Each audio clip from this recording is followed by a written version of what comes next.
Rising stars Asia কাপে বাংলাদেশের শুরুটা হয়েছে দারুণ। হাবিবুর রহমান সোহানের দাপটে উড়ে গেল হংকং। ৩৫ বলে বিধ্বংসী এক সেঞ্চুরি করেন এই ব্যাটার, যা বাংলাদেশের টি-20 ইতিহাসে দ্রুততম। তার সেঞ্চুরিতে হংকংয়ের দেয়া ১৬৮ রানের টার্গেট বাংলাদেশ পেরিয়ে যায় ৮ উইকেট ও ৫৪ বল হাতে রেখে। ম্যাচ সেরা হয়েছেন হাবিবুর রহমান সোহান।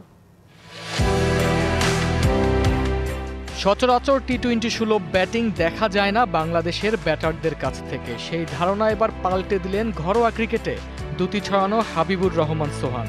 রাইজিং স্টারস এশিয়া কাপে হংকংয়ের বিপক্ষে প্রথম ম্যাচেই গড়লেন ইতিহাস। হংকংয়ের বোলারদের পিটিয়ে ৩৫ বলেই পেয়ে যান সেঞ্চুরির দেখা, যা বাংলাদেশের টি-20 ইতিহাসে দ্রুততম। প্রায় ২৮৭ স্ট্রাইক রেটে ব্যাট করেন সোহান। মেরেছেন ১০টি ৬ ও ৮টি ৪-এর মার। দ্রুততম সেঞ্চুরির এই রেকর্ডটি এতদিন ছিল পারভেজ হোসেন ইমনের দখলে। ৫ বছর আগে ফরচুন বরিশালের হয়ে ৪২ বলে ওই কীর্তি গড়েন এই ওপেনার।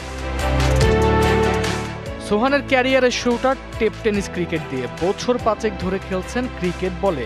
বিপিএলেও কাড়েন নির্বাচকদের নজর, যদিও এখনও গায়ে জড়ানো হয়নি জাতীয় দলের জার্সি।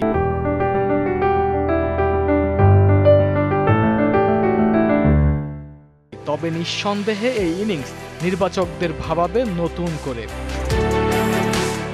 এদিকে টস হেরে ব্যাটিংয়ে নেমে হংকং তোলে ৮ উইকেটে ১৬৭ রান। হংকংয়ের হয়ে বাবর হায়াত ৬৩ ও ইয়াসিন মর্তুজা করেন ৪০ রান।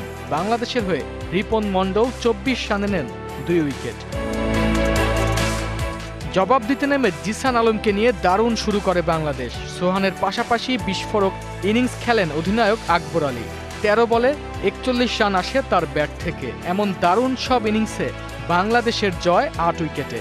ওভার বাকি ছিল ৯টি। Arman Hasan, BBC news desk.